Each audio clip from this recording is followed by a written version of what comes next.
But let's turn our attention now to the UK economy, because growth has slowed down in the first 3 months of this Labour government. We're now joined by GB News political correspondent Catherine Forster. So for all the rhetoric, all the growth, or the very little of it, we seem to be going backwards. Rachel Reeves seems very firm in her decisions, yet it seems quite obvious to most of us that growth won't be happening with those rules in place.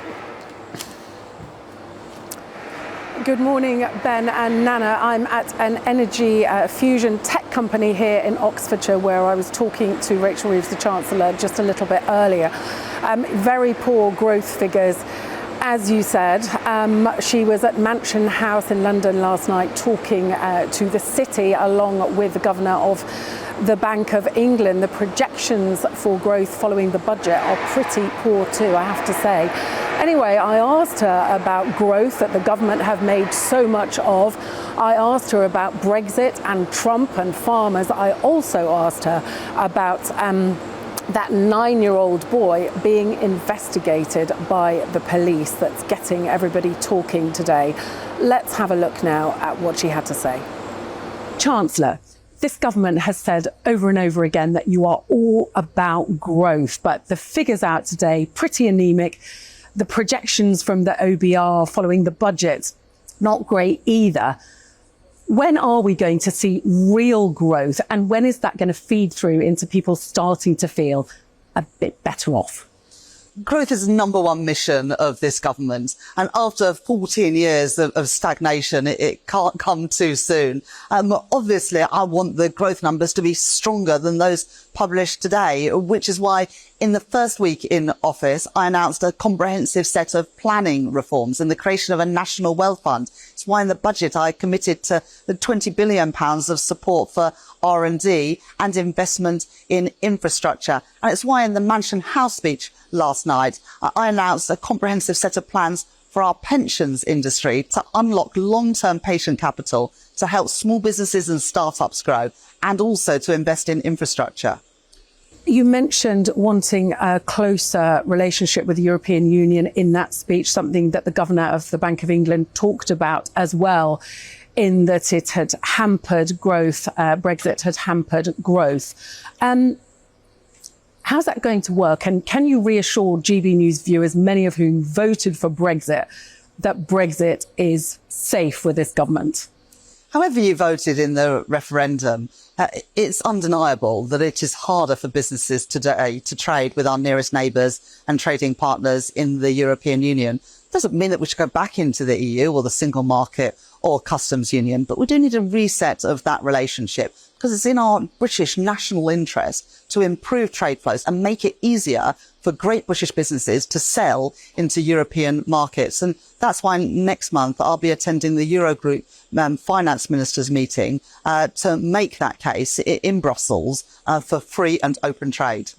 It's all been complicated, though, hasn't it, by an incoming President Trump and the possibility of tariffs and a trade war. You're going to have to make choices, aren't you? How do you see that playing out, the challenges of a Trump administration?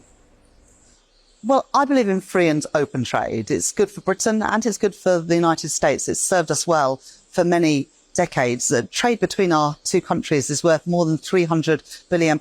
Last time that Donald Trump was president of the United States, trade between the UK and the US increased, and so did investment flows. I want to see that happen again, and I'm confident that we will work closely with President-elect Donald Trump and his team to improve trade and improve investment between our two countries, because we have a special relationship, the closest of bonds, and we will continue to build on that.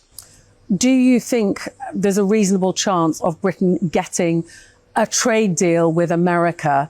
And are you going to favour America or favour Europe? Is it possible to do both? Because it's going to be a very difficult balancing act, surely. I'm ambitious for Britain, and I'm confident about our ability to do deals and to work with our trading partners across the globe, whether that is in Europe or in the United States, or indeed in some of the fastest growing economies in the world, where we also want to help British businesses to be able to sell into those markets. If we're going to grow our economy, we need to be helping our brilliant British businesses to export and trade around the world. And that's what I'm determined to do as Chancellor. Farmers, lots of family farms, very upset, saying that some of them will go out of business as a result of the changes to inheritance tax. You're not going to budge on that, are you? The government's talked a lot about energy security, but what about food security? Is that not important to the government? This government had to make a number of difficult decisions in the budget last month to put our public finances back on a firm footing. Difficult decisions on spending, on welfare and on tax. But I would just say this around agricultural property relief. If you're a couple who own a farm, including a home on the farm, you can pass on £3 million tax-free to the next generation. And beyond that £3 million, you are taxed at half of the rate that everybody else is taxed for inheritance tax, at 20% compared to 40%. And where there is an inheritance tax bill, you can pay that over 10 years interest-free in a way that no one else paying inheritance tax can. So I think this is a fair deal for farmers, whilst also ensuring that we bring in the money to get our public finances back on a firm footing. And just finally, you've talked about public services and reform of them, but story today about 9-year-old children be investigated by the police over comments they've made in the playground. Surely police should be investigating real crimes. Isn't that a ridiculous use of police resources? I agree with you, and that's why we've committed to ensure that there are 13,000 neighbourhood police officers and community support officers in our local areas, ensuring that our town centres and our high streets are safe, and that people feel that they can go out in the evenings and feel safe in their local communities. That's the priority for police in Britain, and that's the priority of this Labour government. So you don't think they should be investigating 9-year-olds' comments? I don't think that that is the best use of police time. Chancellor, thanks so much for talking to us on GB News today. Thank you. So that was, of course, Rachel Reeves speaking to Catherine Forster earlier today. See, yeah, I'm with you. I don't think they should be investigating, but I'd like to see police a bit more active in schools. But look, Rachel Reeves talked about how you can't deny that business is harder with Brexit. Well, of course, business is harder with Brexit because they didn't want us to leave. So they've deliberately made sure that it's more difficult so that it puts off other countries from leaving the European Union. But it opens the door for business all around the world, which is far better than just being restricted to one main trading bloc who have control. And it's also much harder for businesses after your budget, Exactly. Chancellor. I'm sorry.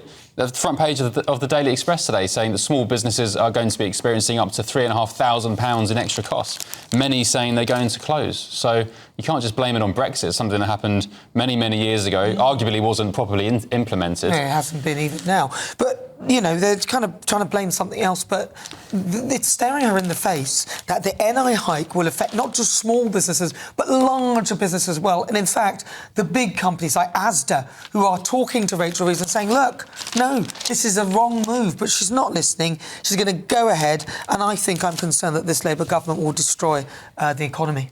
Well, the warning signs are there, I guess. The first 3 months of growth, 0.1%. I thought this whole administration, all throughout the campaign, all we heard about was the focus on growth. It's a pretty lacklustre start, to say the least, especially, by the way, when you compare it to the last 6 months of the Conservative government. 0.6%, 0.7% GDP, the best in Europe, the best in decades. That's the economy Labour picked up and inherited. They also inherited falling inflation, lower cost of living, lower mortgage rates at the time. They've now just crept up again, surprise, surprise. Well, yes. And the Bank of England base rate going down as well. That's the economy they inherited. Well, they claim there's a £22 billion black hole, but that black hole's got big because then it was 40 billion, and then suddenly...